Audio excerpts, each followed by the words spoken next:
Sir वो question साथ में बता दूंगा, वो आसान। अच्छा जी, ये तीसरा पॉइंट क्या जी? तीसरे पॉइंट में तीन बातें हैं, तो तीन बातें आपके पास सारी बातें लिखी हुई हैं। आप बुक में ये काम करते जाए जो मैं कर रहा हूँ। आपको तीन बातें बतानी है पॉइंट 3 के बारे में। टोटल कैपेसिटी,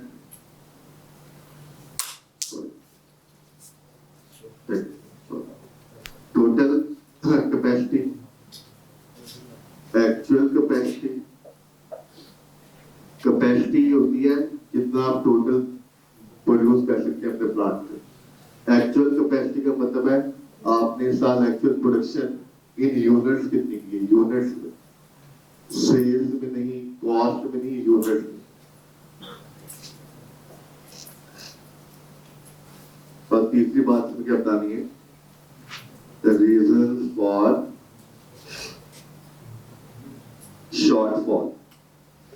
अगर हमारी टोटल कैपेसिटी 1 मिलियन यूनिट है साल की और हमने 2 लाख यूनिट प्रोड्यूस किए हैं, जितने भी काम किए हैं, तो हमें इसकी रीजन बतानी पड़ेगी। रीजन भी क्वेश्चन में लिखी होगी। जो क्वेश्चन आएगा उसमें लिखा हुआ है कि टोटल कैपेसिटी इतने मिलियन यूनिट से आपने इतने बनाए हैं, और रीजन के साथ बताएगी है कि चूंकि कंपटीशन बढ़ गया है, जिसकी वजह से मार्केट में ज्यादा सप्लायर आ गए, जिसकी वजह से हम क्या कर पा रहे हैं, हम उस तरह से यूनिट सेल नहीं कर पा रहे। अगर सेल नहीं कर पा रहे तो प्रोड्यूस भी ज्यादा तरह से हम नहीं कर पा रहे।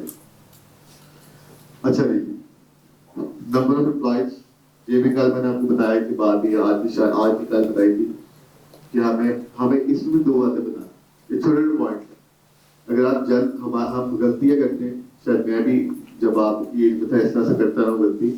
गलती क्या होती है कि हम जल्दबाजी में पॉइंट पढ़ लेते हैं। एग्जामिनेशन इसमें बड़ी बड़ी बहुत डिटेल में होती है। मैं भी क्वेश्चन आपको रेफर करूंगा। तो हमें यहाँ पे 2 बातें बताना।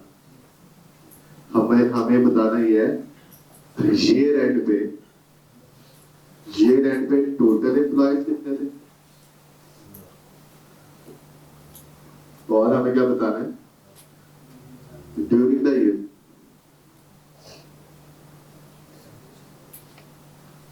Average employ.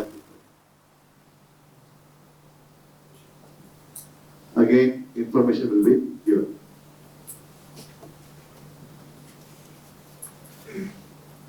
अच्छा जी, नेक्स्ट सर, जी। जो पीछे हमने एग्जीक्यूटिव वाला पॉइंट पढ़ा था, तो ये डुप्लीकेशन नहीं होती, क्या नहीं होगा, डुप्लीकेशन नहीं हो जाती कहाँ पे डुप्लीकेशन होगी, एम्प्लॉयज वाले और एग्जीक्यूटिव वाले पॉइंट।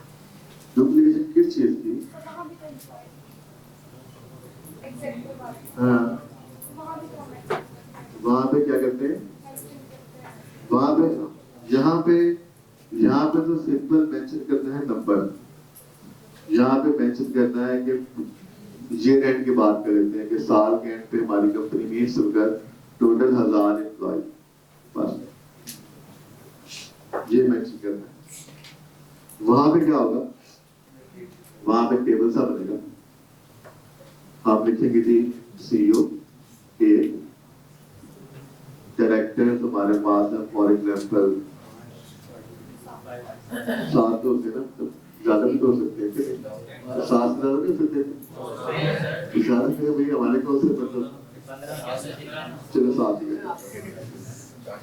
और एक सेकंड अभी कर लेते। एग्जेक्टिव जो यहाँ आएंगे ना, वो डेफिनेशन के मुताबिक आएंगे। जिस एम्प्लॉय यहाँ से नंबर बता दिया ना, बस वो 1000 है, 1000 में कौन से एग्जेक्टिव हैं, कितने डायरेक्टर्स हैं, अगर एम्प्लॉय डायरेक्टर्स हैं, और कोई डिटेल नहीं आती।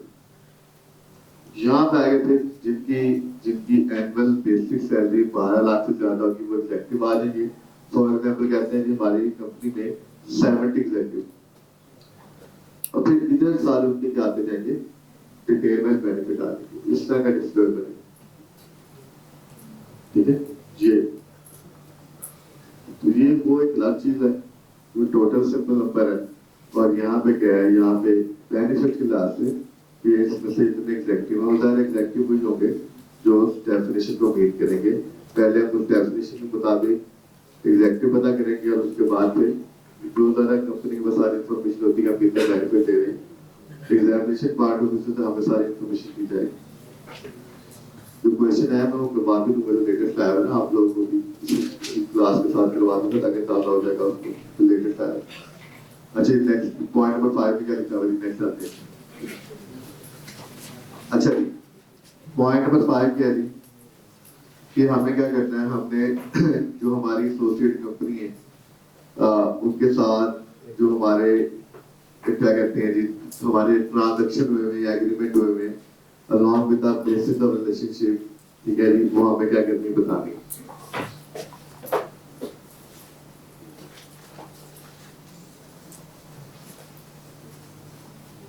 इसी का पॉइंट नंबर 5 है ये जो हमारे पास एसोसिएटेड कंपनीज या रिलेटेड पार्टीज हैं उनके बारे में क्या बताना चाहिए हमें जो हमने उनके साथ 2 बातें एग्रीमेंट किए हैं वो बता दें और क्या जी एग्रीमेंट होने के बाद ये पॉसिबल है कि ट्रांजैक्शन अभी हुई हो या हो सकता है अभी तक ना हुई ट्रांजैक्शन भी बतानी है अगर कोई ट्रांजैक्शन एक होता है लफ्ज बैलेंस एक होता है ट्रांजैक्शन एक होता है बैलेंस ट्रांजैक्शन बतानी और एक और बड़ी अहम बात है रिलेशनशिप की वजह बतानी है क्या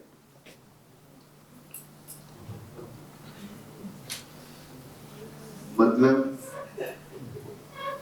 कंपनी के साथ रिलेशनशिप की वजह बतानी है उसमें अपना शुरू करती है।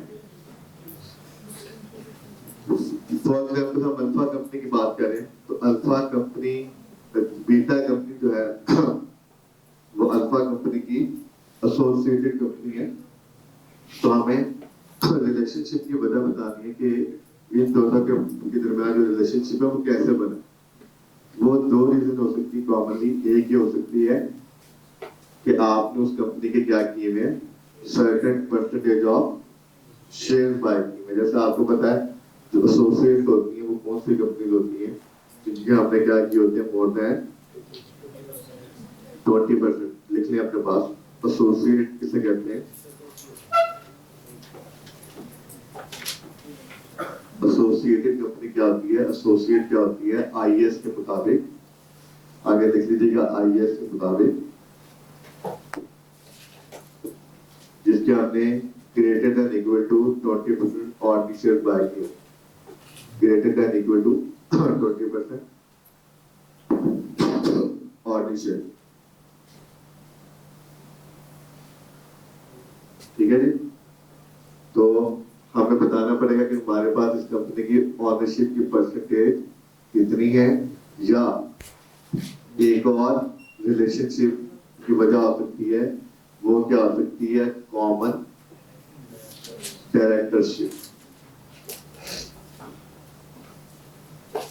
कॉमन डायरेक्टरशिप ये डेफिनेशन एग्जिस्ट करती है हमारे पास कंपनी एक्ट में कि एक कंपनी अगर 2 कंपनीज हैं और उनके डायरेक्टर्स कॉमन हैं तो वो भी क्या आ जाएगी रिलेटेड पार्टी की डेफिनेशन में आ जाएगी तो अगर कॉमन डायरेक्टरशिप है तो ये भी आपकी रिलेटेड पार्टी की डेफिनेशन में आ जाएगी ठीक है तो हमें बताना पड़ेगा कि वो हमारी रिलेटेड पार्टी या एसोसिएट कंपनी कैसे है तो अगर हमने शेयर्स बाय की मुझे लिख देंगे इतने परसेंट शेयर्स हैं अगर या नहीं होंगे तो हम लिख देंगे common directorship again information will be given चलिए नेक्स्ट आते हैं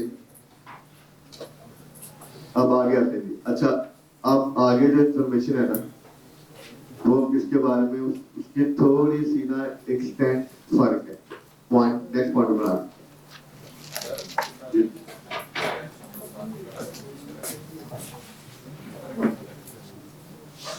ट्रांजैक्शन सेल परचेज भी हो सकती है हाँ गुड सेल परचेज हो सकती है ट्रांजैक्शन में आप सर्विस एक दूसरे को प्रोवाइड कर सकते हैं ऐसे नॉर्मल ट्रांजैक्शन होती है जी आपस में एक दूसरे को लोन दिया हुआ है, ये भी ट्रांजेक्शन जी। सर ये percentage of shares associated company के लिए होगा, कॉमन डायरेक्टरशिप रिलेटेड पार्टीज के लिए होगा? हम बता-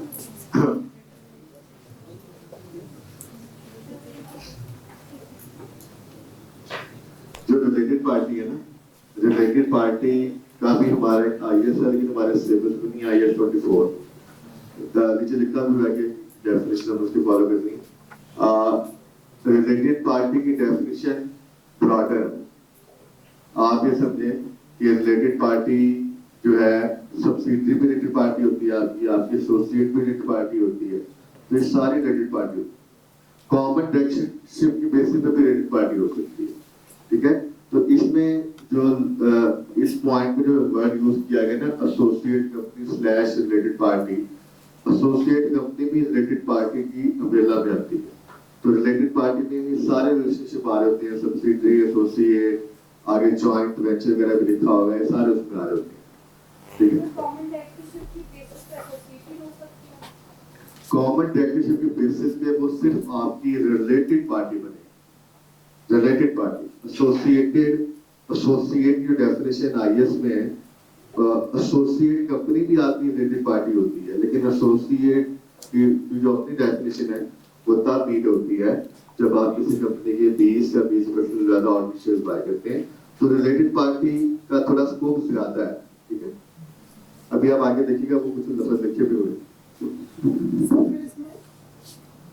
कुछ इस पूरे में आप सब्सिडी कंपनी के साथ ये देंगे तो कहेंगे सारा कुछ एसोसिएटेड कंपनी सब। हाँ जी मैंने भी बताया रिलेटेड पार्टी में बिल्कुल बिल्कुल सारे सारे बिल्कुल ठीक आपको क्वेश्चन सारे कवर हो जाएंगे, सारे कवर हो जाएंगे। मैं कोशिश करूंगा क्योंकि IAS 24 में बहुत सी बातें मैं कोशिश करूंगा कि थोड़ी सी मैं आपसे शेयर कर दूंगा कि ये रिलेटेड पार्ट आपको ये अंदाजा होना चाहिए, क्योंकि वहाँ पे ना बहुत डिटेल्ड डेफिनेशन है, तो सारी अगर हम पढ़ने शुरू कर देंगे तो फिर हमारे समझो आप IAS 24 नहीं पढ़ते। तो मैं कोशिश करूंगा कुछ आपको उसमें से एक्स्ट्रा करके शेयर कर दूंगा। रिलेटेड पार्टी आपको बता दी सिर्फ कॉमन रिलेशनशिप की बेस पे कंपनी एसोसिएट नहीं होती, रिलेटेड हो सकती related party yes related party associated 20 share होने चाहिए। सर एक कंपनी अब सर्विसेज दे रही है जनरल पब्लिक को, तो अब उस जनरल पब्लिक को सर्विस दे रही है, जनरल पब्लिक को सर्विस दे रही है या कुछ गुड्स ट्रांसपोर्ट दे, ठीक है तो अब एक दूसरी कंपनी को सर्विस उसमें ट्रांजैक्शन की लिमिट भी तो होनी चाहिए ना, ये स्पेसिफाई करने के लिए सोसाइटी है चेंज नॉट लिमिट। एक पार्टी जो है वो इंडिपेंडेंट पार्टी है, पब्लिक में आप जितना मर्जी आप स्टेटमेंट्स में इशू क्या है, प्रॉब्लम क्या है? नहीं सर, मतलब जनरल पब्लिक को सेल कर रही है, तो अब एक पार्टी ने उससे गुड्स या सर्विस दे दिया तो अब ये सोसाइटी हो जाएगी? नहीं, ये भी बात IAS 24 में लिखी हुई है कि आपके मेजर कस्टमर और मेजर सप्लायर आपकी रिलेटिव पार्टी नहीं होती। एक आपका कस्टमर है, उसको आप हर साल बहुत ज्यादा सिग्निफिकेंट क्वांटम में सेल करते हैं, वो आपकी रिलेटिव पार्टी नहीं है, उसके बारे में आपने यहाँ पे लिख लो ये नहीं देना। मैं वो शेयर कर दूंगा रिलेटिव पार्टी ना जरा, तो फिर इस पर बेहतर डिस्कशन हो जाएगी जी, ठीक है। नेक्स्ट अगला जो पॉइंट हुआ है जी, ये किसके बारे में है? क्लियर होगी बात आपको? तो आपके ऊपर ठीक सवाल था कि ये भी लिखा हुआ है IAS में, मैं ये भी एक्सटेंशन आपको शेयर कर दूंगा ये वाली बात, क्योंकि ये बिल्कुल थोड़ा सा ना थोड़ी सी ये बड़ा लॉजिकल क्वेश्चन आपने भी पूछा है। यहाँ पे आकर थोड़ी सी एक इलॉजिकल चीज क्रिएट हो जाती है कि हम ये पा रहे हैं लेकिन हम IAS 24 नहीं पा रहे, तो थोड़ा सा वो मैं आपको शेयर कर दूंगा, ठीक। अच्छा इधर अगला पॉइंट क्या जी, एसोसिएटेड कंपनी हो, सब्सिडरी हो, जॉइंट वेंचर में नाम दिया था, ये भी कुछ रिलेशनशिप होते हैं। अब इतनी डिटेल में हमने बात नहीं करनी सिर्फ 1 पे। और holding companies incorporated outside Pakistan with whom the company had entered into transaction or had agreement or had arrangement in place during the financial year, the following shall be separate disclosed: नाम, address, country, basis, percentage। ये point तो किसके बारे में? अपनी sequence में book में गिरा देते जा रहे हैं, जैसे कि फॉलो कर रहे हैं। ये किसके बारे में है? ये जो सारे नाम लिखे हुए हैं, सब्सिडरी, एसोसिएटेड, जॉइंट वेंचर, या इवन आपकी होल्डिंग कंपनी जिसे कहते हैं पेरेंट कंपनी को, ये उनके बारे में है जो कहाँ पे आउटसाइड पाकिस्तान, उनके बारे में आपने क्या क्या बता रहे थे? नाम है, एड्रेस है, और जिस कंट्री में है उस कंट्री का नाम, कंट्री ऑफ इनकॉर्पोरेशन जिसमें कंपनी बनी हुई है। तो और क्या बताना है? बेसिस ऑफ एसोसिएशन, अगेन क्या आपकी एसोसिएशन की बेसिस क्या है, मतलब सब्सिडरी है, एसोसिएट है, क्या है। और तीसरी बात क्या है? एग्रीगेट, बस बहुत कुछ लिखा, including shareholding to other companies or entities. Equity share holding, Including shareholding to other companies or entities. ठीक है जी। आसान लफ्जों में हमने क्या बताना है? एग्रीगेट शेयर होल्डिंग कितनी है इस कंपनी के साथ में बता। तो ये अगर अब एग्जाम में क्या होगा, आपको बता देगा जी अल्फा बीटा लिमिटेड एक कंपनी है, वो कीनिया में लिस्टेड है, वो आपकी सब्सिडरी है, और उसका ये एड्रेस है नैरोबी में, वो बता दिया जाएगा। और साथ ही बता दिया जाएगा कि आपके पास 60% शेयर। अब इतनी सी इंफॉर्मेशन को वैसे आप समझेंगे कि शायद इसकी कोई जरूरत नहीं है, लेकिन हमें ये बताना है। उस कंपनी का नाम आ जाएगा अल्फा बीटा लिमिटेड, एड्रेस आ जाएगा नैरोबी का, और केन्या उसका आ जाएगा कंट्री का नाम, और साथ में हमारी सब्सिडरी है ये, और हमारे पास कितने परसेंट शेयर है उसके। Information will be given, but we should know how to pretend it कि ये रेलेवेंट भी है कि रेलेवेंट नहीं है।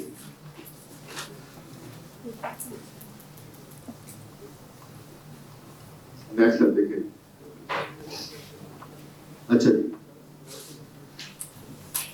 अगला पॉइंट है जी, तो आप ये अचानक बीच में एक पॉइंट ही लिखा हुआ था, ये आ गया हुआ।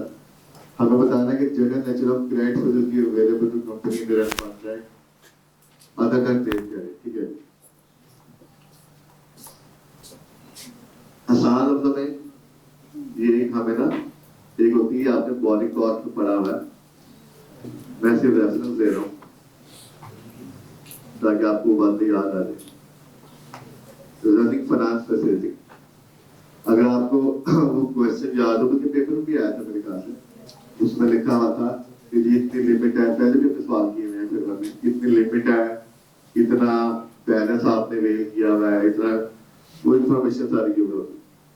तो यहाँ पे हमें यही बताना है कि अगर हमारे पास कोई रनिंग फाइनेंस फैसिलिटी है तो हमने उसकी लिमिट कितनी अवेलेबल है, अवेल्ड कितनी है, और अनअवेल्ड कितनी है, ये बताना है। और लिखा हुआ है other than trade credit. Other than trade credit का मतलब है कि जो नॉर्मल हमारे पेबल्स वगैरह होती है ना, उनको नहीं बताना। नॉर्मल जो पेबल्स होती है ना, उनको नहीं हमें लिमिट दी होती है ना, कि आप हमसे 1000 मिलियन तक की बाइंग कर सकते हैं और आप 30 दिन बाद पैसे दें, ये भी लिमिट है। इसमें से हमने उनसे बाय कितना किया, 600 मिलियन, अवेल 600 है, 400 अवेल है, ये डिस्क्लोज नहीं करना। नॉर्मल ट्रेड क्रेडिट डिस्क्लोज नहीं करना, ये डिस्क्लोज करना। नेक्स्ट आते हैं, ये भी यही से पढ़ लेते हैं, पॉइंट 4 बुक से काफी बातें हैं इसमें। ये है क्या जी पॉइंट, इसकी हेडिंग समझ लेते हैं। ये क्या है जी कि आपने क्या किया हुआ है, आपने लोन दिया हुआ है, एडवांस दिया हुआ है, इन्वेस्टमेंट की हुई है, चाहे शॉर्ट टर्म है चाहे लॉन्ग टर्म है, ठीक है जी, फॉरेन कंपनी को। अब यहाँ पे देखें ना, अब ये इसमें ना थोड़ा सा एक छोटा सा और प्रॉब्लम आता है एज स्टूडेंट कि हम चीजें ना मिक्स कर देते हैं, तो बातें मिलती जुलती हैं। अब याद रखना है कि जो पॉइंट नंबर 4 है ना, तो मैंने भी ऐसे पढ़ा, आप भी देख लें, तो मुझे जो याद भी है इसमें कि ये जो पॉइंट 4 है ना, ये इसमें इस कंपनी के साथ ना आपका कोई रिलेशन ना भी हो तो हमें क्या करना है, आपने एक कंपनी आउटसाइड पाकिस्तान है, उसको लोन दिया या उसके 2% शेयर्स दे दें, तो आपने डिस्क्लोज दे देंगे। तो पॉइंट 4 में क्या है कि कोई भी एक फॉरेन उसको आपने क्या दिया है जी? लोन, एडवांस, या तीसरा लफ्ज क्या है जी? जो ये मैं लिखता जा रहा हूँ ये लिखिएगा 7 लाख में, आपको हेल्प करेंगे। या इन्वेस्टमेंट की भी है, चाहे शॉर्ट है चाहे लॉन्ग टर्म इन्वेस्टमेंट है, आपने उसके बारे में क्या क्या डिस्क्लोज है जी। पॉइंट 2 में और पॉइंट 4 में क्या फर्क है?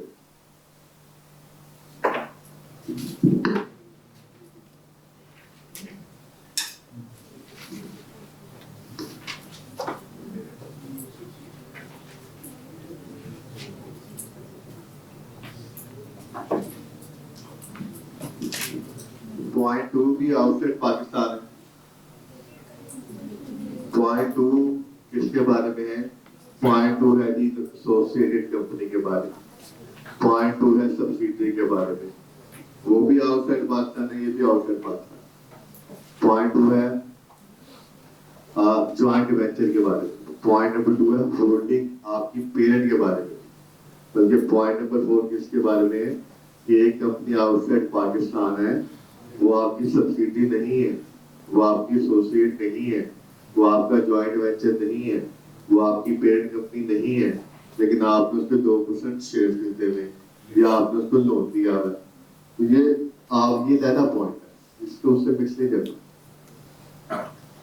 काफी ज्यादा बातें इंपॉर्टेंट नहीं है, 7-8 पॉइंट है। क्या क्या बताना है जी?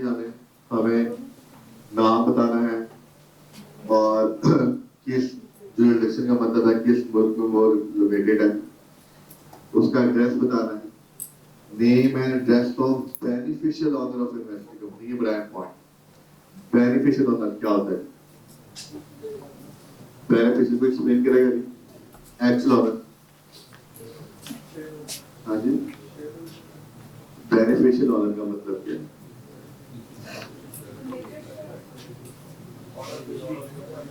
ये ऑनर कोई और, ये किसने बोला?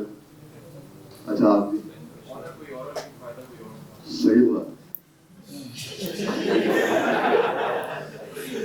ये रिकॉर्डिंग में आ गया जी कि नहीं ये बात? ये मेरे ख्याल से पहले दोबारा बोले नहीं। बेनिफिशियल ओनर का मतलब ये है, कुछ तो बात आपने ठीक की है, लेकिन नॉट एग्जैक्टली सेम। ठीक है बात हो कि ऑनर कोई हो रहा है, फायदा कोई उठा रहा है, ये था हमारी फॉरेन कंपनी होगी ना, जिसको आपने क्या करना है? डिस्क्लोज करना।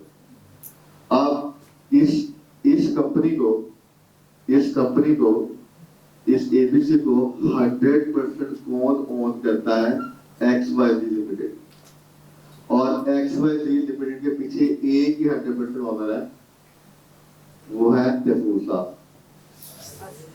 तैफूर साहब यू आर बेनिफिशियल ओनर। हमें आपका नाम बताना अपनी फाइनेंशियल स्टेटमेंट। असल में आप ओनर, ये बीच में तो क्या हुई है? लेरी हुई है कि ये कंपनी बिजनेस कर रही है, इसका XYZ ओनर है और उसके 100% कौन ओनर है? आप एग्जांपल में तो ये जो पाकिस्तान में कंपनी है ना, इसमें आपका नाम डिस्क्लोज करना है कि you are beneficial owner of ABC. ठीक है? ये मल्टी लेयरिंग से क्या होता है कि जो रियल ओनर्स होते हैं ना, जो बेनिफिशियल जो बेनिफिट ले रहे हैं, वो छुप जाते हैं इन कंपनी की लेयरिंग। फॉर एग्जांपल, आप एक पाकिस्तान से बाहर प्रॉपर्टी लेना चाहते हैं, पैसे आपके पास आ गए कहीं से, आप प्रॉपर्टी लेना चाहते हैं, लेकिन आप अपना नाम वहां पे सबसे डिस्क्लोज नहीं करना चाहते ना, तो उसमें ये लेयरिंग हो गई, वो प्रॉपर्टी इस कंपनी के नाम होगी, इस तरह से आप उसके ऑनर होंगे। ठीक है? तो यहाँ पे तो मैं एक प्रॉपर फॉरेन लोकेशन की बात करूँ जो बिजनेस कर रहे हैं, तो हमें आपका नाम डिस्क्लोज करना है, you are the beneficial owner of the business. जी या फिर 100% दोनों क्लियरिंग में जरूरी होगा? मैंने 100% इसलिए समझाया कि वो मेजर शेयर होल्डर हो, ठीक है? तो वो जो 60 में शेयर होल्डर होंगे, वो एक से ज्यादा भी तो हो सकते हैं ना, उनके नाम बता रहे हैं जो बेनिफिशियल ऑनर है। अच्छा जी, और क्या बताना जी?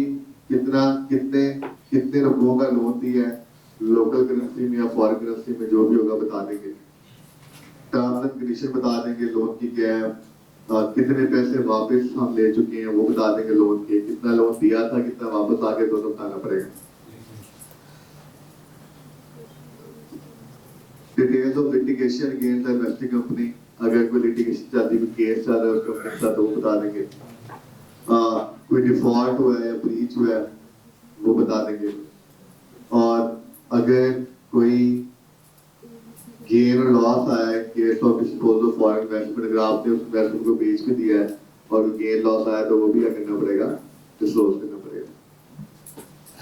ठीक है जी। Point number 5, point number 5 mainly है लिखने एक्सपोर्ट सेल्स के बारे में, एक्सपोर्ट सेल्स के बारे में क्या क्या बताना है। Gas company has made export sales, the following are required to be made। क्या क्या बताना है, नाम बताना है और अगर related party, name of related party, name of defaulted party, relationship if any and a default amount, दो बातें बतानी है। एक्सपोर्ट सेल के केस में दो बातें बतानी है। नाम बताना है अगर वो आपकी क्या है रिलेटेड पार्टी है तो नाम बताना। अगर किसी को आप एक्सपोर्ट सेल कर रहे हैं और वो आपकी रिलेटेड पार्टी नहीं है तो उसका नाम हमें डिस्क्लोज नहीं करें। दूसरी बात, अगर डिफॉल्ट हो गया ना, जो मेरी समझ आया, अगर डिफॉल्ट हो गया तो डिफॉल्ट के केस में फिर चाहे वो आपकी रिलेटेड पार्टी है रिलेटिव पार्टी नहीं है, फिर आपको उसकी इंफॉर्मेशन क्या करनी है, डिस्क्लोज करनी। क्या लिखा हुआ है जी, name of the defaulting party लिखा हुआ है, रिलेशनशिप इफ है, अगर है, हो सकता है रिलेशनशिप हो सकता है रिलेशनशिप ना हो, एंड द डिफॉल्ट अमाउंट। तो डिफॉल्टिंग कंपनी का नाम और डिफॉल्ट की अमाउंट, ये हमें क्या करनी है, एक्सपोर्ट सेल केस में डिस्क्लोज करनी है। अगर डिफॉल्ट होगा तो फिर चाहे वो हमारी रिलेटिव पार्टी ना भी हो, हमें उसका नाम और डिफॉल्ट की अमाउंट क्या करनी है, डिस्क्लोज करनी है। डिफॉल्ट का मतलब है पैसे हमें सारे रिकवर नहीं हुए, हमने एक्सपोर्ट सेल किया ना, पैसे सारे रिकवर नहीं हुए। जी ये अगर हम रिलेटेड पार्टीज को करेंगे तो फिर हम उसको पॉइंट 2 में भी ट्रांजैक्शन में डिस्क्लोज करेंगे। पॉइंट नंबर 2 जी बिल्कुल जी बिल्कुल।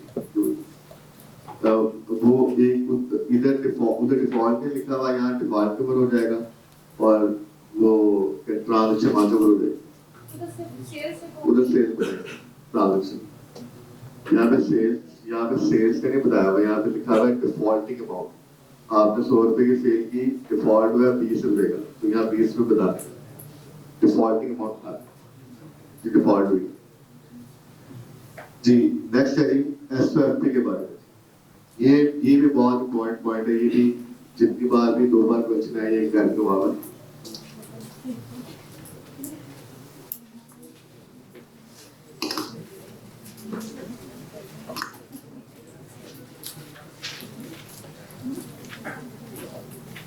ये 4th स्केड्यूल की रिक्वायरमेंट है, ये 4th स्केड्यूल की रिक्वायरमेंट है कि सुनना ये बड़ा पॉइंट कि ये जो नाम है ये हमने एसओएफपी के फेस पे एज सेपरेट लाइन आइटम लिखने हैं, एज सेपरेट बैलेंस शीट के पेज पे हमें सेपरेट लिखने हैं, तो इनको कहीं क्लब या मर्ज नहीं करना। ये नाम हमें बैलेंस शीट के फेस पे नजर आने चाहिए। 5 नाम है, क्या है जी? पहला रिवैल्यूएशन सरप्लस है, long term, deposits and prepayments हैं, cash and bank है, unclaimed dividend है और unpaid dividend payable मतलब unclaimed का मतलब है कि शेयर होल्डर ने अभी तक क्लेम ही नहीं किया, और अनपेड का मतलब हो गया कि अभी जो टाइम होता है कुछ दिनों में आपने पे ऑफ करना होता है, वो जो पेबल हो। ये 5 नाम हमें क्या करते हैं, अपनी फाइनेंशियल, अपनी स्टेटमेंट ऑफ फाइनेंशियल पोजीशन में क्या करते हैं, उसके फेस पे डिस्क्लोज करते हैं। इसकी एग्जामिनेशन कैसे होती है, वो आपको क्वेश्चन में बैलेंस शीट बनी हुई दे देता है और क्या करता है, कैश एंड बैंक को बैंक ओवरड्राफ्ट में छुपा देता है, नेट कर देता है। अब वो गलत किया, रिवैल्यूएशन सरप्लस को इक्विटी में छुपा देता है। इक्विटी में नहीं छुपाना, मैथमेटिक तो ठीक है, वो कॉन्सेप्ट भी ठीक है, लेकिन रिक्वायरमेंट क्या है, अलग से नाम लिखना है बैलेंस शीट के पेज। रिवैल्यूएशन सरप्लस को लिख दिया जाएगा, कैश एंड बैंक जो भी नाम है सारे के। अनक्लेम्ड या अनपेड डिविडेंड को अदर पेबल में छुपा दिया जाएगा, बैलेंस शीट में शामिल है, टोटल में भी ऐड है, सब ठीक है, लेकिन अलग सेपरेट आइटम के नाम से आ रहा है। ठीक है, नेक्स्ट सर जी पूछे। अनक्लेम्ड का मतलब है कि हमने अवेलेबल साइट दिया था उसको नहीं। एक ना प्रोसीजर होता है कि हम डिविडेंड वारंट भेजते हैं शेयर होल्डर्स को, शेयर होल्डर को डिविडेंड वारंट एक्सेप्ट करते हैं, उसके बाद डिविडेंड की अमाउंट पेबल होती है। तो ये वो लोग हैं जिन्होंने उस वारंट को एक्सेप्ट नहीं किया, वहां क्लेम नहीं किया, तो क्लेम करेंगे तो उसके बाद पेबल हो। अनपेड से पहले वाला ये भी लायबिलिटी है, ये भी लायबिलिटी है, लेकिन इसको अलग दिखा रहे हैं क्योंकि ये वो है जिन्होंने क्लेम नहीं किया, आपने तो पे करना है, लेकिन पहले वो क्लेम करेंगे फिर हम पे करेंगे। ये एक ना प्रोसीजर है, ये डिविडेंड डिक्लेयर हो चुका है, उसके दो प्रोसेस है कि पहले वो क्लेम करेंगे फिर आप पे करेंगे, है पेएबल, लेकिन पे हम कब कर देंगे, जो टाइम असल में जो दिनों का टाइम होता है ना, वो स्टार्ट होगा जब तक एक्सेप्ट नहीं करते कि एक सर्टेन डेज में आपने 30 दिन में आपने क्या करना है, पे करना। फिक्स है सर, नेक्स्ट पॉइंट ये बात में करेंगे वापस।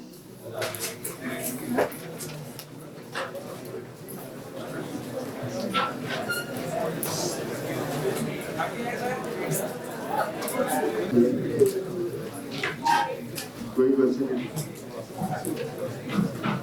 सब्जेक्ट रिलेटेड कोई क्वेश्चन। अच्छा जी, कल हमने थोड़ी सी बात स्टार्ट की थी फोर्थ एंड फिफ्थ शेड्यूल की, और एक मैंने एक डायग्राम बनाई थी जिसमें था कि कंपनी को अपनी फाइनेंशियल स्टेटमेंट जब बनानी होती है तो पाकिस्तान की बात की तो कंपनी ने पाकिस्तान में IFRS को भी फॉलो करना होता है, और साथ साथ कंपनीज एक्ट जो है उसकी रिक्वायरमेंट को भी फॉलो करना होता है। और साथ मैंने कल बताया था कि हमारे 2 किस्म के डिस्क्लोजर होते हैं, एक न्यूमेरिकल फॉर्म में होते हैं और एक नैरेटिव फॉर्म में होते हैं। और न्यूमेरिकल फॉर्म में जैसे मैंने एक एग्जांपल दी थी, जैसे आपने पढ़ा हुआ IAS 16 का डिस्क्लोजर, वो न्यूमेरिकल डिस्क्लोजर है। नैरेटिव डिस्क्लोजर में मैंने कल कुछ बातें बताई थी, जैसे हमें कुछ ज्योग्राफिकल लोकेशन बतानी होती है, एम्प्लॉयड बताने होते हैं, प्रोडक्शन कैपेसिटी बतानी होती है, और अगर एक्चुअल प्रोडक्शन कैपेसिटी जो है वो टोटल कैपेसिटी से कम है तो रीजन फॉर शॉर्टफॉल भी कई बातें इस किस्म की।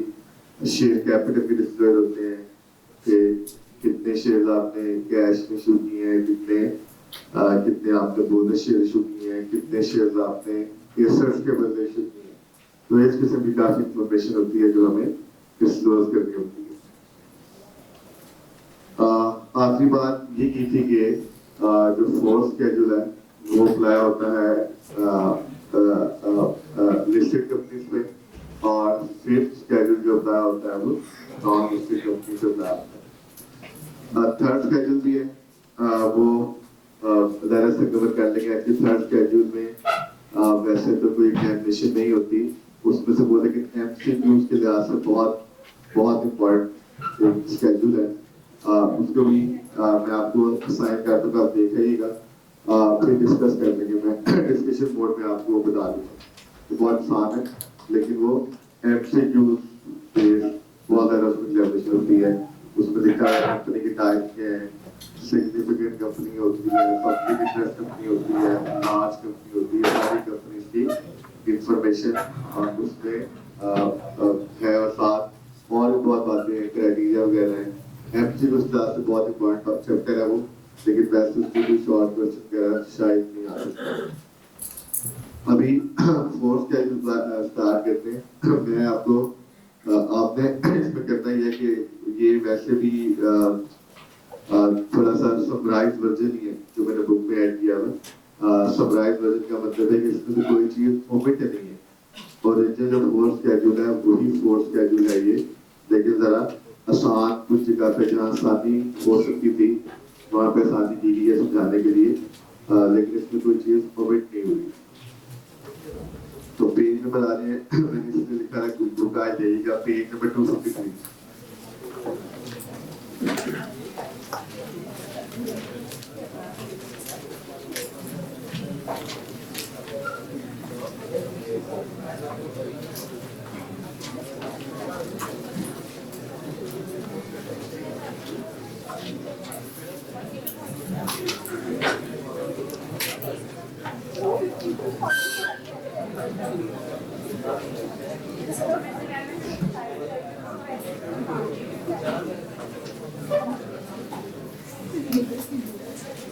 Page number 253।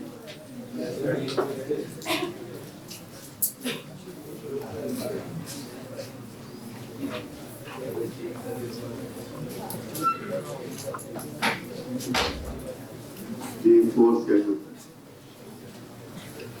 इसको ज़्यादा पहले दे दी। सबसे पहली बात इसमें क्या दी,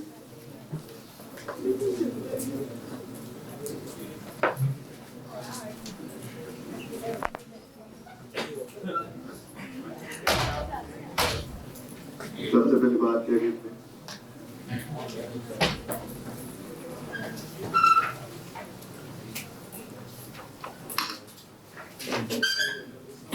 आप चाहे अपनी बुक पे ही इसको हाईलाइट करते जाए, अंडरलाइन करने हाईलाइट करने लिखने जैसे, तो मेरे ख्याल से बुक पे ही लिखना बेहतर है आपके लिए, क्योंकि वहाँ पे कई बातें आसान करके लिखी हैं, तो मेरे ख्याल से आप बुक पे ही लिख लें तो बेहतर है मेरे ख्याल से। बाकी आप ऐसे बेहतर समझते हैं।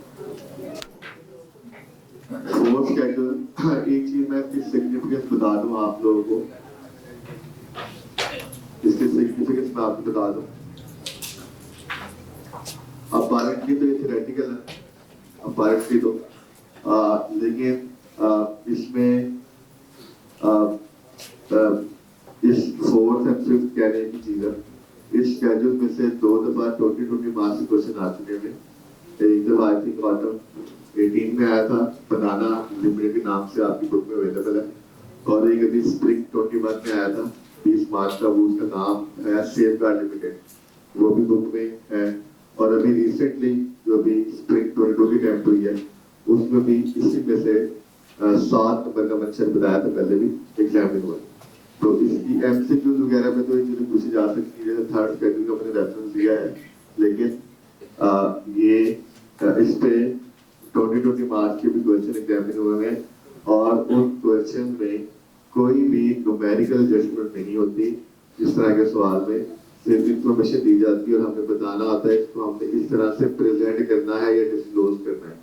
अभी जब हम पढ़ लेंगे तो मैं उन 2 पास पेपर में से ही एक पास पेपर जो थोड़ा सा अभी हम कर सकते हैं, तो मैं आपके साथ सॉल्व करूंगा, आपको अंदाजा हो जाएगा कि अगर इस चैप्टर के बारे में हमें कुछ नहीं पता तो हम खुद से कुछ नहीं लिख सकते, लेकिन अगर पता है तो शायद हम इसमें मैक्सिमम मार्क्स क्या कर सकते हैं, अचीव कर सकते हैं।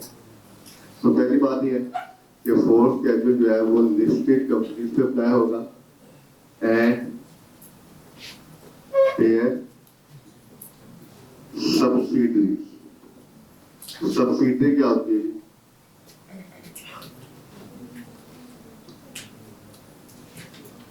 अगर किसी कंपनी के आपके पास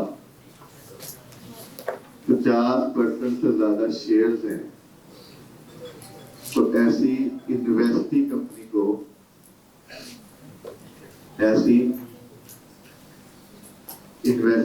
को हम क्या कहते हैं? सब्सिडी। 50% कौन से शेयर और शेयर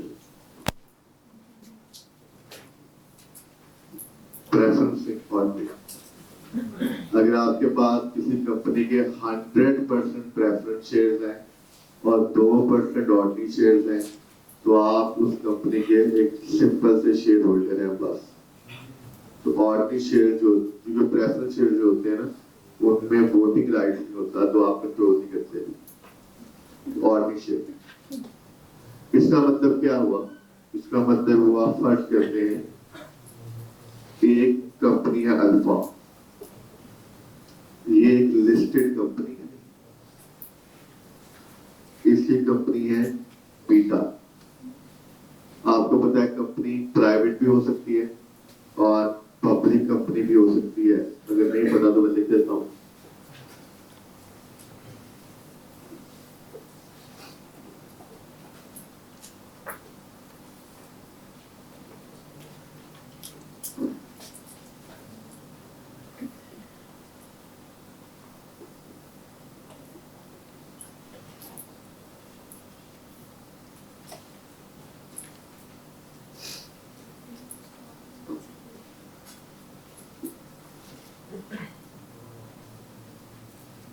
तो कंपनी प्राइवेट भी हो सकती है, कंपनी पब्लिक भी हो सकती है और पब्लिक कंपनी फिर बाद में लिस्टेड भी हो सकती है और अनलिस्टेड भी हो सकती है। तो अल्फा एक लिस्टेड कंपनी है, बीटा अल्फा की सब्सिडरी है, लेकिन जो बीटा है वो एक private limited company.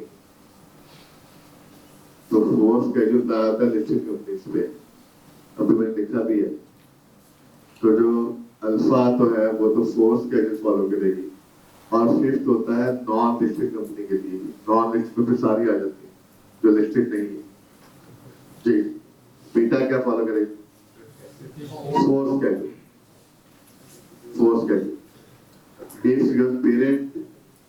if your parent is listed तो आपको अपने पेरेंट के मुताबिक चलना। सिंपल रूल कि आपको अपने पेरेंट के मुताबिक चलना। अगर आप खुद लिस्टेड है वो तो अलग चीज होगी ना फिर तो। अब बीटा जो है वो पेरेंट वो सब्सिडरी जो प्राइवेट कंपनी है, लेकिन यहाँ पे रूल क्या है? रूल है force schedule shall apply to all listed companies and listed companies और उनकी सब्सिडरीज। तो अगर पेरेंट लिस्टेड कंपनी है तो उसकी जो सब्सिडीज हैं उनका जो भी स्टेटस हो इररिस्पेक्टिव उन पे फिर क्या अप्लाई होगा? उन पे क्या अप्लाई हो जाएगा? फोर्स के पेरेंट कंपनी अगर लिस्टेड है तो उसकी सब्सिडी पे भी क्या अप्लाई होगा? फोर्स के। ठीक है, इस सेंस में फोर्स स्केड्यूल की सिग्निफिकेंस बढ़ जाती है। ठीक है, तो शिफ्ट पे आएंगे तो वहां पर भी इसका एग्जांपल बना लेंगे, रिवर्स करके भी देख लेंगे क्या करते हैं। फिलहाल यहाँ तक डिस्कस करते हैं कि पेरेंट कंपनी भी अप्लाई होगा और बीटा भी क्या फॉलो करेगी? Force schedule. फोर्स स्केड्यूल में थोड़ा सा फर्क मैं बताया था, फर्क तो बहुत कम है लेकिन थोड़ी सी फोर्स स्केड्यूल में कह रहे हैं कि स्लोअर की रिक्वायरमेंट ज्यादा है। अच्छा, पॉइंट नंबर 1 तो ये हो गया। पॉइंट नंबर 2 में क्या लिखा है? पॉइंट नंबर 2 में ये पॉइंट नंबर 2 जो सीक्वेंस में चल रहा है मैं वो बता रहा हूँ। पॉइंट नंबर 2 में ये लिखा हुआ है, पढ़ लें आप, मैंने तो पढ़ा हुआ ये। पॉइंट नंबर 2 में लिखा हुआ है कि ये जो हम यहाँ पे डिस्क्लोजर ये जो हम पढ़ रहे हैं ना, ये एडिशनल डिस्क्लोजर रिक्वायरमेंट है एज ऑफ IFRS। जो IFRS या IAS में जो डिस्क्लोजर रिक्वायरमेंट है वो चीजें तो हमने डिस्क्लोज करनी ही है। ये जो कंपनी एक्ट का ये फोर्स शेड्यूल है, इसमें जो हम पढ़ रहे हैं ये क्या है, ये एडिशनल इंफॉर्मेशन है, ये भी हमें क्या करनी है, in addition to those IFS provide करनी है। अगली बात क्या है, चलिए इसको छोड़ देते हैं, पॉइंट नंबर 4 पे आते हैं। पॉइंट नंबर 3 पढ़ने की जरूरत नहीं। पॉइंट नंबर 4, इस बार क्रॉस ना करो, साइड पे क्रॉस कर दो, मतलब क्रॉस करने के तरीके होते हैं ना, ऐसे भी क्रॉस कर सकते हैं और ऐसे भी कर सकते हैं, पूरी लाइन ऐसे ना करो, बस इतना कर दो बस। नाम पढ़ने के सवाल सबसे पहले पूछे, मैं तो एक्सपेक्ट करता हूँ सवाल पूछोगे नहीं पढ़ना, बस नहीं पढ़ने को फोकस है। Good morning, good morning, good morning. आज करिए ना शादी या नहीं आज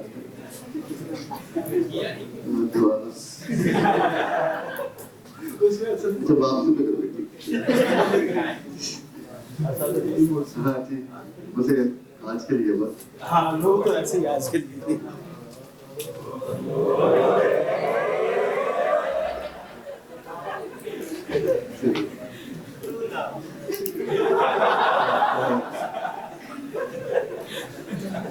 बताएंगे तो मैं बात करूंगा ना।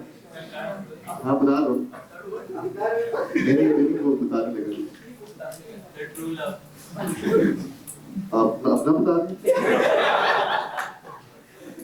चलिए पॉइंट 4 पे आते हैं।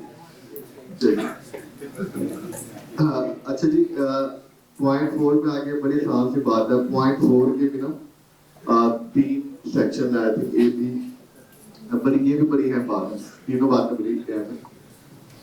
ये मैं इनके ना ऐसे ही नंबर लिख रहा हूँ, ये आपके पास बुक भी है, मैं वही रेफरेंस दे रहा हूँ। इसमें 3 सेक्शन बने हुए हैं। पहला जो ए है, बड़ी खास बात है, आप लिख दें।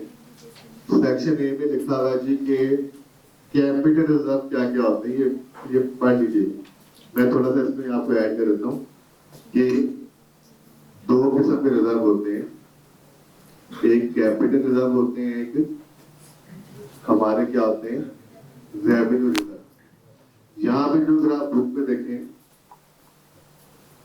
अगर आप बुक में देखें तो हमारे पास बताया गया जी कैपिटल रिजर्व ये होते हैं कि नाम लिखे गए आसान लफ्जों में। अगर आप ये नाम भी आपको के पता होती है, अगर आप आसान लफ्जों में याद कर लें तो हमारे जो रेवेन्यू रिजर्व होते हैं वो कौन कौन से होते हैं। एक हमारे पास आ जाता है रिटेन्ड अर्निंग, ठीक है, एक हमारे पास आ जाता है जनरल रिजर्व, ये हमारे क्या होते हैं, रेवेन्यू रिजर्व। इसके अलावा जो बाकी हमारे रिजर्व होते हैं उनको हम क्या क्लासिफाई कर रहे होते हैं, कैपिटल रिजर्व। तो रिजर्व की 2 टाइप होती है, एक कैपिटल और एक रेवेन्यू रिजर्व। और रिजर्व कहाँ पे आते हैं, रिजर्व हमारे इक्विटी का हिस्सा होते हैं। तो सेक्शन ए में ये बताया गया कि ये कैपिटल रिजर्व की लिस्ट बता दी गई है। अगर आप इनमें देखेंगे तो इन दोनों में कहीं पे भी ना जनरल रिजर्व आ रहा होगा ना हमारे पास वो रिटेन्ड अर्निंग आ रहा है। पॉइंट बी क्या है, पॉइंट बी क्या है, एग्जेक्टिव, एग्जेक्टिव है। एग्जेक्टिव जो है वो सी में लिखा हुआ है, रेवेन्यू रिजर्व वो कवर हो कर दिया। बी में एग्जेक्टिव, एग्जेक्टिव क्या होता है, ये भी एमसीक्यू में आ सकता है और भी डिस्प्ले में आई थिंक इस पे आया था, इसी से related I mean executive. Executive वो होगा पहली बात जो अदर देन क्या होगा,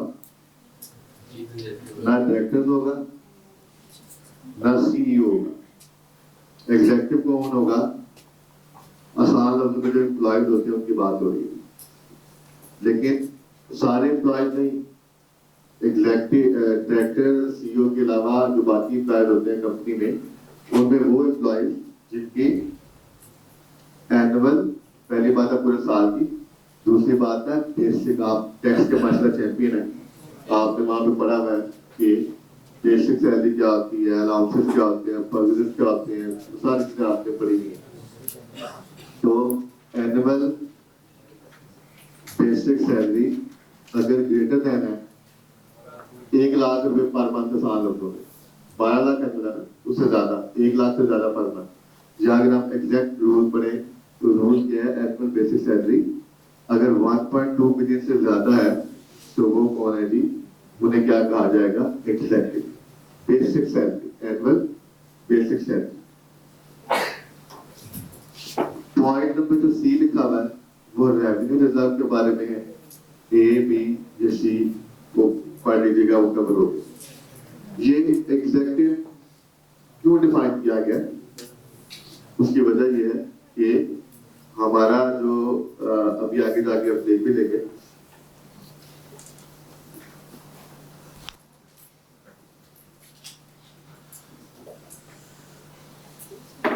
आगे आगे आप इसी में ही देख लेंगे शायद आज ही कि जो हमने कंपनी ने अपनी फाइनेंशियल स्टेटमेंट में डिस्क्लोजर देना होता है कि आपकी एग्जीक्यूटिव डायरेक्टर्स एंड सीईओ वो क्या बेनिफिट ड्रॉ कर रहे हैं, उनका डिस्क्लोजर देना होता है, बताना होता है आपके पास कितने नंबर ऑफ एग्जीक्यूटिव्स हैं, कितने नंबर ऑफ डायरेक्टर्स हैं और एक सीईओ है, ये क्या क्या बेनिफिट ले रहे हैं। इसलिए डिफाइन किया गया कि एग्जीक्यूटिव कौन होगा, सारे एम्प्लॉयज का नहीं बताना, कि क्या बताना है, एग्जीक्यूटिव का। ये वाला डिस्क्लोजर आया था सेकंड में 7 मार्क्स का, लेकिन सर वो ये नहीं है, आगे जाके हम पढ़ेंगे क्या क्या बताना है कि उनको सैलरी कितनी है, बोनसेस कितने मिले हैं, उनको और बेनिफिट क्या क्या है, ग्रेचुटी क्या है, सारी बातें वहाँ पढ़ेंगे जाके।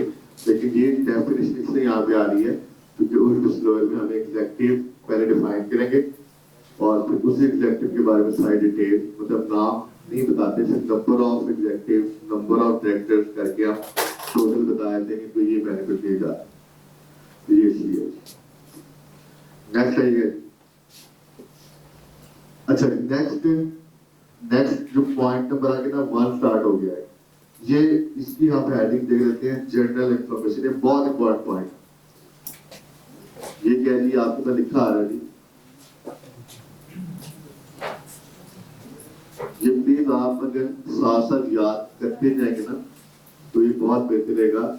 इसको एक और चीज मैं आपको बताता हूँ, इसको शुरू में पढ़ने की एक रीजन ही ये है कि ये टॉपिक जो है, इस टॉपिक में कुछ मेरी इनपुट चाहिए, जरा मैंने थोड़ा कुछ एक्सप्लेन करना है, प्लस इसको एंड पे पढ़ने का मेरा ख्याल है नुकसान ही होता है कि एंड पे जाके जरा चीजें क्लोज हो रही होती हैं और हमारे पास टाइम भी थोड़ा सा उस तरह से काम होता है, बाकी सब्जेक्ट होते हैं, तो ये अच्छी तरह प्रिपेयर नहीं होता।